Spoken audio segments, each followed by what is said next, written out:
আসসালামু আলাইকুম। সবাইকে শুভেচ্ছা জানাচ্ছি। মাসুম মাহবুব।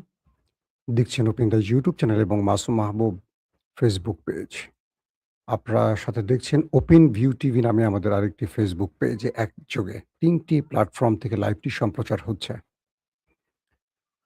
প্রিয় দর্শক, আমি বাংলাদেশ প্রসঙ্গে কথা বলতে চাই, পাশাপাশি আমেরিকা এবং ইসরায়েলের সর্বশেষ পরিস্থিতির খবরটিও আজকে জানাবো আপনাদের।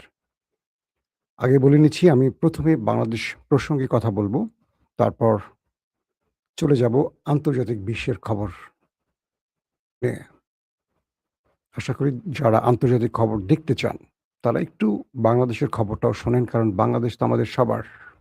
দেশকে নিয়ে আমাদের একটু টেনশন, উত্তেজনা সবসময় থাকবে। আমি আপনাদের বাংলাদেশ বিষয়ে আজকে বেশ কিছু ভিডিও দেখাবো। তারপর লাইভটায় অনেকগুলো গুরুত্বপূর্ণ বিষয় আলোচনা করতে চাই। একটা খবর আমার চোখে আসছে, দৈনিক আমার দেশের মাধ্যমে একটা খবর পেয়েছি। সেখানে বলা হচ্ছে যে, কওমি শিক্ষার্থীদের জামায়াতে যোগদানে উদ্বিগ্ন হেফাজত। বলা হচ্ছে যে, সাম্প্রতিক সময় কওমি মাদ্রাসার অনেক ছাত্র, শিক্ষক তারা জামাতে যোগ দিচ্ছেন। এই বিষয়ে কওমির আলেমরা যথেষ্ট উদ্বিগ্ন আছেন এবং তারা বারবারই এই বিষয়ে জরুরি বৈঠক করছেন কিভাবে জামাতে যোগদান ঠেকানো যায়, এবং তারা অনেক আলেমদের নিয়ে এই ব্যাপারে বারবারই মিটিং করছেন। তো ওই বৈঠকে উপস্থিত একজন বলেন, কওমি ঘরানার আলেমরা জামাত জোটে থাকার কারণে কিছু শিক্ষার্থী দলটিতে যোগদান করেছে। এই বিষয়ে তারা অনেক বেশি পেরেশান আছেন। তবে একটি মজার বিষয় হলো, এই রিপোর্টে আরো বলা হয়েছে যে, ভবিষ্যতে এই সংখ্যা আরো বাড়তে পারে। মানে জামাতে যোগদানের সংখ্যাটা বাড়তে পারে। তাই এখনো তারা যেকোনোভাবে সেসব আলিম এবং শিক্ষার্থীদের নিবৃত্ত করার চেষ্টা করে যাচ্ছেন। তবে বিএনপিতে অনেকে আবার যোগদান করছেন কওমির। সেই বিষয়ে হেফাজতে ইসলামের কোনো মাথা ব্যথা নেই। তারা জানাচ্ছেন যে বিএনপিতে যোগ দিতে পারে, কারণ তাদের এই বিষয়ে কোনো মাথা ব্যথা নেই। কেননা বিএনপি কোনো ধর্মীয় দল নয়। সেখানে কেউ যোগদান করলে সেখানে কেউ যোগদান করলে আকীদায় কোনো সমস্যা হবে না। কেউ যদি জামাতে ইসলামীতে যোগদান করে তাহলে তার আকীদা নষ্ট হয়ে যাবে। তাই জামাতে যোগদানের বিষয়টি অবশ্যই প্রতিহত করতে হবে। আজকে আমার দেশ পত্রিকায় এই সংবাদটি আসছে একদম, বলা যায় যে লিড, আপনারা দেখবেন যে লিড শিরোনামের কাছাকাছি একটা শিরোনাম করা হয়েছে। 2nd lead. অর্থাৎ হেফাজতের আলেমরা বলছেন যে জামাতে যোগ দেয়া যাবে না। সেখানে গেলে আকীদা নষ্ট হয়ে যাবে। তো তাকে প্রশ্ন করা হলো, অনেকে তো বিএনপিতে যোগ দিচ্ছে। তখন বলল, "না, এটা সমস্যা নাই। বিএনপিতে যে চাক যোগ দিতে পারে, আওয়ামী লীগে চাইলেও যোগ দিতে পারে।" আপনারা জানেন যে কওমির অনেক আলেমরা আওয়ামী লীগের সাথে জড়িত আছেন, রাজনীতির সাথে। সুসম্পর্ক আছে এবং আওয়ামী লীগকে ভোট দিয়ে থাকেন অনেক কওমির শিক্ষার্থী বা আলেম বা কওমিপন্থীরা। কারণ তারা ইসলামিক দল নয়, তাদের আকীদায় কোনো সমস্যা হয় না। সবাই বলবেন সুবহানাল্লাহ।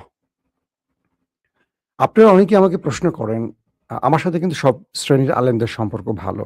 সব শ্রেণীর। আমি সব পক্ষেরই আলেমদেরকে সম্মান করি। বাট তাদের অনেক কাজের সমালোচনা করতে হয় মাঝে। আমার বিবেক বুদ্ধি যতটুকু আছে সেই আলোকে, আমি এত বড় স্কলার নয়, তাই বড় আলেমদের সমালোচনা করি না। এখন আপনারাই কমেন্ট করবেন যে, কওমির আলেমদের আসলে ভয়টা কোথায়? বা তারা যখন তাদের ভেতর থেকে কেউ বেরিয়ে যাচ্ছে, এই দুর্বলতা, ব্যর্থতা কাদের? এটা তারাই কনফার্ম করুক। দর্শক, আসেন আমরা একটা বক্তব্য শুনি। এই বক্তব্য আপনারা গত ১৫ বছর অনেক শুনেছেন। আজকে একটু শোনেন। পাকিস্তানি জেনারেল জাঞ্জুয়ার পরকীয়ায় মেতে উঠেছিলেন। ফলে আবার ৭১ শোনেন। সালের স্বাধীনতা যুদ্ধের সময় খালেদা জিয়া ক্যান্টনমেন্টে পাকিস্তানি জেনারেল জাঞ্জুয়ার পরকীয়ায় মেতে উঠেছিলেন। ফলে জাঞ্জুয়ার অবিকল চেহারা কি পেয়েছে আরাফাত রহমান কোকো। জিয়াউর রহমান ১৯৬০ সালে ভর্তি করতে এসে ফেঁসে গিয়ে পুতুল রানীকে বিয়ে করেন এবং বিয়ের পর তার নাম রাখা হয় বেগম খালেদা জিয়া। ৭১ সালে আস্তাগফিরুল্লাহ। ২ জন মানুষকে নিয়ে কথাটা বলেছেন আওয়ামী লীগের এই নেত্রী, সবাই তাকে চেনেন। এমপি ছিলেন। একজন জিয়াউর রহমান আর বেগম খালেদা জিয়া। এবং জাঞ্জুয়ার মতো নাকি আমাদের প্রিয় মরহুম কোকো ভাইয়ের চেহারা হয়েছে। এই কথাগুলো গত ১৫ বছরে ক্ষমতায় বসে আওয়ামী লীগ প্রতিদিনই চর্চা করেছে বেগম জিয়া পরিবার, তারেক রহমান, জিয়াউর রহমানকে নিয়ে। ইন্টারেস্টিং ব্যাপার। ১৫-১৬ বছর শেখ হাসিনা এর চেয়ে জঘন্য ভাষায় খালেদা জিয়াকে কটাক্ষ করেছেন। এবং বলেছেন যখন খালেদা জিয়াকে এক কাপড়ে ঘর থেকে বের করে দেয়া হয় তখন আমার নিজের মনে আছে, আমার ডিজিএফআই এর অনেক বন্ধুরা জানিয়েছে, অগ্রিম আমি তখন টেলিভিশনে চাকরি করি। তার বাসায় রিকভারি বোতল মাদক নিয়ে আমাদের ডিজিএফআই দিয়ে আসছিল এবং খালেদা জিয়াকে মদ্যপ বা মাতাল বা অশ্লীল প্রমাণের জন্য খেলাগুলো খেলেছিল। বাংলাদেশের প্রতিটা টেলিভিশন সেই সংবাদ লাইভ সম্প্রচার করে খালেদা জিয়াকে একটা মদ্যপ অশালীন খারাপ মহিলা প্রমাণের চেষ্টা করেছিল। আমি বিশ্বাস করি তারেক রহমানের মা, মানে আমাদের তো তিনি নেত্রী বা মা, তার চেয়ে অনেক অনেক বেশি আপন বা তার হৃদয়ে রক্তক্ষরণ হয়েছে তারেক রহমানের। আওয়ামী লীগের যেসব লোক 15 বছর বিএনপিকে নির্যাতন করেছে, খালেদা জিয়াকে, জিয়াউর রহমানকে, তারেক রহমানদেরকে নিয়ে এই অশালীন মন্তব্য করেছে, জাইমা রহমানের চরিত্র নিয়ে যে ডক্টর মুরাদরা কি নোংরা ভাষায় কথা বলেছে।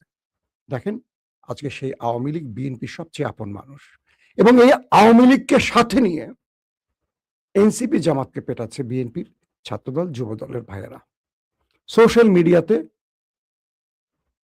নাসিরুদ্দিন পাটোয়ারির বেয়াদবির জন্য তাকে মারা হচ্ছে, যেখানে সেখানে তাকে প্রতিহত করা হচ্ছে, আঘাত করা হচ্ছে। আচ্ছা, এই নাসিরুদ্দিন পাটোয়ারিরা তো বিপ্লব করে বিএনপিকে ক্ষমতায় বসিয়েছে না? ধরলাম তার মুখ খারাপ, আমি জানি তার মুখ খারাপ। আমি একবার পাটোয়ারিকে বলেছিলাম যে ভাই তোমার মুখটা তো খারাপ, মুখটাকে একটু কি বলে জমজমের পানিতে ধুয়ে নিও। আমি তার এই বক্তব্যের পক্ষে না, কিন্তু কিছু জায়গায় আমি বিপক্ষে, সেটা আমি স্পষ্ট করব। যে বক্তব্যটি আপনাদের শোনালাম একজন গুরুত্বপূর্ণ আওয়ামী লীগের এমপি এবং তিনি বা এই গোষ্ঠীরই প্রতিদিনই এইভাবে বেগম জিয়াদেরকে নিয়ে অশ্লীল কথা বলতেন। ওই তারা কোথায় আছে? তাদের ব্যাপারে বিএনপির কোনো সিদ্ধান্ত আছে? আওয়ামী লীগ নিয়ে বিএনপির কোনো মাথা ব্যথা আছে? নাকি এখন বিএনপি জামাতের এনসিপিকে নিয়ে মাথা ব্যথা? ছাত্রদলের পোলাপান দেখে ফেসবুকে লিখছে নাসিরুদ্দিনকে পাইলে পিটাবে, আর আওয়ামী লীগকে নিয়ে তারা এখন একসাথে সহবাস করছে, মানে একসাথে বসবাস করছে। ক্ষমতায় থাকা অবস্থায় এই বিএনপি আওয়ামী লীগ দ্বারা এমন কোনো নির্যাতন নাই যেটা হয় নাই। ক্ষমতায় বসে সেই আওয়ামী লীগের চেহারাই বিএনপির মধ্যে ঢুকে গেল অদৃশ্যভাবে। আসেন, বিএনপি সবচেয়ে প্রিয় ভাজন হয়ে গেল নুরু রাশেদরা। আসেন আমরা একটু তাদের কথা শুনে আসি, ভুলে যাবেন না অতীত। কেন কথাগুলো শোনাবো একটু শুনবেন ভালো করে মন দিয়ে। আরেক দল খাওয়ার জন্য রেডি আছে। আওয়ামী লীগ বিএনপির হাতে যদি আবারও ক্ষমতায় থাকে কিচ্ছু পরিবর্তন হবে না, হবে না, হবে না। বিএনপির হাতে স্টিয়ারিং ছেড়ে সেটাতে যদি আমরা একমত হই, আবার জেলেও সেই কদু হবে। কথা শুনছেন ভালো করে? বিএনপি আওয়ামী লীগের হাতে দেশ দেওয়া যাবে না, স্টিয়ারিং দেওয়া যাবে না। বিএনপিকে ক্ষমতায় বসালে যেই লাউ সেই কদু, মানে আবার আওয়ামী লীগের মতোই হবে। কে বলছে? আমাদের নুরু। শোনেন আরো। সহজ কথা। এক দল খাইছে, আরেক দল খাওয়ার জন্য রেডি আছে। এক দল খাইছে, আরেক দল খাওয়ার জন্য রেডি হয়েছে, অর্থাৎ আওয়ামী লীগ চলে গেছে, এখন বিএনপি খাওয়ার জন্য রেডি আছে। শুনেন ভালো করে। পরিষ্কারভাবে এই প্রশাসন ঠিক না করে, রাষ্ট্র সংস্কার না করে আগামী 2 বছর আগে কোনো নির্বাচন আমরা চাই না। নির্বাচন আগামী 2 বছর চায় না নুরু। কেন? বিএনপি ক্ষমতা আসতে পারে এই ভয়ে সব সংস্কার এটা সেটা করে নির্বাচনের কথা। দেখেন সেই দলই আবার নুরু গিয়ে এমপি হয়েছে। খেয়াল করেন চরিত্র। আমাদের রাশেদকে একটু শোনেন কি বলে। তারেক রহমানের যে বাস্তবমুখী রাজনীতি, গণমুখী রাজনীতি, এই গণমুখী রাজনীতির ধারে কাছেও নাই বিএনপি। দেশের জনগণ যেমনি ভাবে অভ্যুত্থানের সময় নেমে আসলো না, ঠিক বিএনপির বিরুদ্ধে আরেকটি অভ্যুত্থান করার জন্য নেমে আসে। আমি নিজেই অ্যালাউ করব। আমরা চাই আওয়ামী লীগ বাংলাদেশে ফিরে আসুক, শেখ হাসিনা ফিরে আসুক।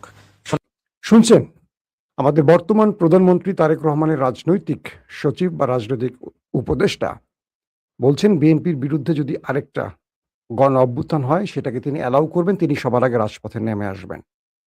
আবার শোনেন আরেকটু অংশ শুনে আপনাদেরকে। রাজনীতি, এই গণমুখী রাজনীতির ধারে কাছেও নাই বিএনপি। দেশের জনগণ যেমনি ভাবে অভ্যুত্থানের সময় নেমে আসলো না, ঠিক বিএনপির বিরুদ্ধে আরেকটি অভ্যুত্থান করার জন্য নেমে আসে। আমি নিজেই অ্যালাউ করব। আমরা চাই আওয়ামী লীগ বাংলাদেশে ফিরে আসুক, শেখ হাসিনা ফিরে আসুক। শোনেন, শেখ হাসিনা যদি বাংলাদেশে ফিরে আসে, আমি রাশেদ খান বিমানবন্দরে যাব ফুলের তোলা হাতে তাকে রিসিভ করার জন্য। এখন নির্বাচন হয় নাই, 2 বছর আগে কোনো নির্বাচন নাই দেশে। কারণ কি আপনারা মনে করেন কি রাতারাতি নির্বাচন দিলে সব ভালো হয়ে যাবে? পরিবর্তন হয়ে যাবে? আপনার তো কোনো ব্যবসা নাই, বাণিজ্য নাই, সেরকম সোর্স অফ ইনকাম নাই, তবুও এত বড় এই যে সফর দিচ্ছেন, এর অর্থায়ন কে দিচ্ছে আপনার, বা এই অর্থায়নের সহায়তা তারপর আমার নিজের ব্যবসা বাণিজ্য না থাকলেও আলহামদুলিল্লাহ অনেক ভক্ত বৃন্দ, ভালোবাসার মানুষ তৈরি হয়েছে যারা কোটি কোটি টাকা দেওয়ার জন্য প্রস্তুত আছে। এই দুজন লোক, একজন বর্তমান বিএনপির এমপি আমাদের নুরুল হক নুরু, আর একজন তারেক রহমানের রাজনৈতিক উপদেষ্টা। তাদের বক্তব্যগুলো শুনছেন। বিএনপিকে দেউলিয়া হওয়ার পথে, যে দলটার মধ্যে এত মেধাবী মেধাবী লোক থাকতে, যে লোক দলটাকে ভাড়া করতে হয় অন্য দলের কমেডিয়ানদের, মিথ্যুকদের এবং চাঁদাবাজদের, অন্য দলের টাউট বাটপারদের, বিকাশ নগদের এজেন্টদের, সেই দলটার কি অবস্থা হতে পারে? শেখ হাসিনা ইনু মেননদের ভাড়া করেছিল, আপনাদের মনে আছে না? শেখ হাসিনার পরিণতির কথা মনে আছে আপনাদের? বিএনপিতে এত এত মেধাবী লোক, দেশপ্রেমিক লোক আছে, কিন্তু দেখেন এখন টপ ফরম্যাটে কারা আছে? রাশেদের ইশারায় এনসিপিকে নিয়ন্ত্রণ করা হচ্ছে, এটা নাসিরুদ্দিন পাটোয়ারির অভিযোগ। তারেকের মতো পচা জিনিস এখন বিএনপির কাছে গ্রহণযোগ্যতা পাচ্ছে। বেছে বেছে ওই লোক রনিদের মতো অ্যাবনর্মাল লোকদেরকে এখন টকশোতে পাঠাচ্ছে বিএনপি। বিএনপি কি চায় আওয়ামী লীগের মতো তারা সুস্থ থাকুক? আওয়ামী লীগ একদিনে পচে নাই, বিপ্লব একদিনে আসে নাই। মানুষ আওয়ামী লীগকে ঘৃণা করেছে এই বক্তব্যগুলোর জন্য, এই অশ্লীল, মিথ্যুক, নোংরা, অজনপ্রিয়, ক্যারেক্টারলেস ব্যক্তিগুলোকে আওয়ামী লীগ সবসময় টপ বা ক্যামেরার সামনে বসাতো। মানুষের কাছে আওয়ামী লীগ একদিনে এই গণ অভ্যুত্থান সৃষ্টি হয় নাই। বিএনপি সেম, দেখেন বিএনপিতে অনেক মেধাবী লোক আছে। আমরা বিএনপির অনেককে চিনি যারা দীর্ঘদিন কাজ করেছেন তারেক রহমানের সাথে, তাদেরকে সিনে দেখবেন। আপনার সালেহ শিবলিকে কখনো সিনে দেখেছেন? আমরা লন্ডনে এক টিমে কাজ করেছি। তারেক রহমান যখন লন্ডনে ছিলেন, তার রাজনৈতিকভাবে তাকে মিডিয়ার পুরো সাপোর্টটা সালেহ শিবলি দিয়েছেন। কখনো তাকে দেখেছেন ফেসবুকে বড় আগডুম বাগডুম করতে, টেলিভিশনে? সে এখন তারেক রহমানের প্রেস সচিব নাম্বার 1 পজিশনে, একেবারে তারেক রহমানের সঙ্গে চুম্বকের মতো থাকেন। তারপরে আছেন আমাদের আতিউর রহমান রুমান ভাই, সেকেন্ড প্রেস সচিব 2। তাদের ফেসবুক স্ট্যাটাস, তাদের বক্তব্য দেখেন তো ভালো করে। মাহাদি আমিন, তারেক রহমানের আরেক উপদেষ্টা, একসঙ্গে কয়েকটা দায়িত্বে আছেন। তার বক্তব্য দেখেছেন কত গোছানো, গঠনমূলক। এদেরকে খুব একটা টকশোতে দেখেন? রাশেদকে, রনিকে ডাকা হয় কেন? এই লোকগুলোকে বিএনপি পাঠাচ্ছে বা এই লোকগুলোকে প্রমোট করছে কেন? তার মানে বিএনপিকে আওয়ামী লীগ বানাতে চায়। আবার মিডিয়াগুলো রাশেদ, রনিদের মতো লোকদেরকে ডাকে। এরা কেউ বিএনপির আসল লোক নয়, কিন্তু এরা এইটার জন্য। আজকে আপনি রাশেদকে টাকা দেন, নুরুকে টাকা দেন, ও মানে বিএনপির চেয়ে বেশি দেন, চলে আসবে। এরা রাজনীতি করতে আসে টাকার জন্য, পকেটের জন্য। গরিবের সন্তান টাকা মালিক হতে হবে, অল্প সময় ফ্ল্যাট, গাড়ি বাড়ি হয়ে গেছে। আসেন আমরা রাশেদের একটা ভিডিও দেখি, দেখলে বুঝবেন যে এই লোকটাকে বানিয়ে বিএনপির কোনো লাভ হয়েছে কিনা। আসেন একটু দেখি। সর্বসাধারণের পক্ষ থেকে আন্তরিকভাবে অভিনন্দন। প্রধানমন্ত্রীর রাজনৈতিক উপদেষ্টার হয়ে তিনি একটি খেলার পরিদর্শনে গেছেন বা খেলা দেখতে গেছেন। তিনি পেটটা ভাসিয়ে সবাইকে হাত দিয়ে অভিনন্দন দিচ্ছেন, কিন্তু কোনো লোক তাকে সাপোর্ট দিয়ে হাতটাও তুলছে না। এর চেয়ে নির্লজ্জ, লজ্জাজনক দৃশ্য হতে পারে? তিনি বুঝাচ্ছেন তিনি তারেক রহমান হয়ে গেছেন, হাত দিয়ে জনগণকে বোঝাচ্ছেন এইভাবে এইভাবে। আর জনগণ তার দিকে তাকাচ্ছেও না, তার হাতে সাড়াও দিচ্ছে না। দেখেন ভিডিওটা, আরেকটু দেখেন। প্রার্থী ছিলেন জনাব মোহাম্মদ রাশেদ খান, তিনি খেলোয়াড়দের মাঝে কৌশল বিনিময়। এসব দিলদার টেলিসামারদের দিয়ে বিএনপির যে কি হবে আল্লাহ ভালো করছেন। খুব আফসোসের সাথে বলতে হচ্ছে, এইসব দিলদার মিলদার দিয়ে বিএনপি তার কোন লাভটা ঘরে তুলবে আমার জানা নাই। আমার কাছে মনে হচ্ছে ওবায়দুল কাদের যে কথাগুলো বলতেন, এগুলো আবার বিএনপি শোনা উচিত। খালি দৌড়াচ্ছে হরতাল ঘোষণার জন্য, তারপর দৌড়। ওই যে এই ঢাকা বিদ্যুৎ আর পানির দাবিতে মনে আছে সালাউদ্দিনের দৌড়, এই দৌড়। আমির খসরু কোথায়?